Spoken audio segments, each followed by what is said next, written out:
Let's trace how an idea becomes a binding California law through the initiative process, because the procedure shapes who can actually use it. It starts with drafting. Proponents write the text, often with help from legal counsel or the Office of the Legislative Counsel. They submit it to the Attorney General, who prepares an official title and a 100-word summary. The proponents also disclose their top funders and pay a $2,000 filing fee, refunded if the initiative qualifies.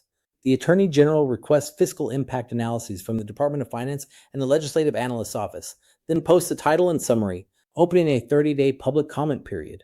Then comes the hard part: signatures. Proponents have 180 days to circulate petitions. The thresholds are steep. For a statute or referendum, you need signatures equal to at least 5% of the votes cast for governor in the last election. For a constitutional amendment, it's 8%.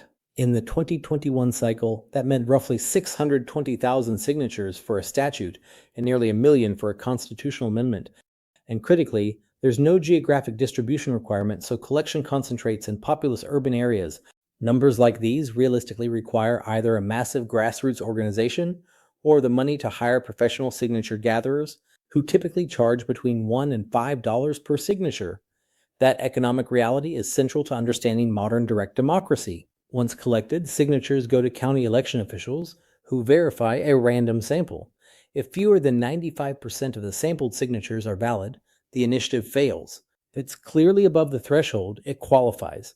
Because of this uncertainty, smart proponents collect at least 50% more signatures than the legal minimum as a safety margin. At the ballot, an initiative passes by a simple majority of those voting on that specific proposition. Once approved, it has the force of law, but is shielded from legislative tampering.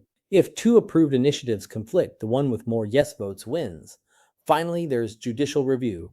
Courts can strike down initiatives that violate the Constitution, that break the single subject rule, which forbids cramming multiple subjects into one measure, or that infringe federally protected rights. But notice the timing.